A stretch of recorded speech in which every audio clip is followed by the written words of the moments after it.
Mais je voudrais revenir quand même sur un point qu'a évoqué Jean-Pierre. C'est pas qu'on est sur les nerfs, mais c'est que vous présentez ça comme une évidence, l'idée que, bah oui, c'est la politique. Il y a quand même des pays démocratiques, avec des socialistes, ça s'appelle le Portugal. Je lisais pas plus tard qu'hier l'excellente interview, je crois que c'était du ministre des Finances dans le Figaro, qui un jour se sont dit, premièrement, on va dans le mur, on a consensus sur ce point-là, on met en place du long terme, des réformes structurelles, et on y arrive. Donc j'entends le point de Jean-Pierre qui dit, bah, c'est normal, la politique, c'est ça, c'est l'art du court terme. Il y a quand même des pays démocratiques qui sont arrivés. Ça, c'est le premier point.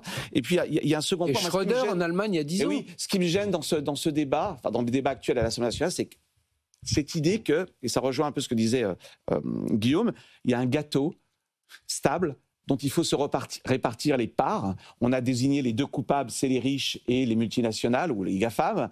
Il n'y a jamais la réflexion sur et si on augmentait la taille du gâteau. Or, tout ça est documenté. Je veux dire, on ne parle pas de choses secrètes. Moi, je relisais encore hier le rapport du CAE. Alors, je ne dis pas que le CAE, il faut le prendre, c'est l'alpha et l'oméga. C'est quand même des gens qui ont bossé.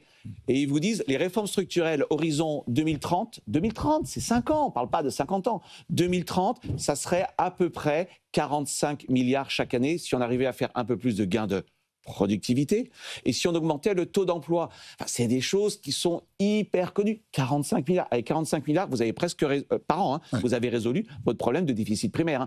Vous voyez, ce qui me gêne, c'est que non seulement tout ça tombe du ciel, il n'y a pas d'impact, mais le vrai débat, c'est comment on fait croître la taille du gâteau. Je ne dis pas qu'il ne faut pas faire de baisse des dépenses publiques. Productivité, croissance. Je ne dis pas qu'il ne faut rien faire, de toute façon, on n'a pas le choix. Il faut stabiliser le ratio dette sur PIB. Je dis simplement, ce n'est pas l'alpha et l'oméga. L'alpha et l'oméga, c'est la réforme structurelle. Le Portugal l'a fait. Enfin, donc Jean-Pierre Petit, je vous sens là. Non, c'est-à-dire que je parlais de la classe politique française. On est d'accord.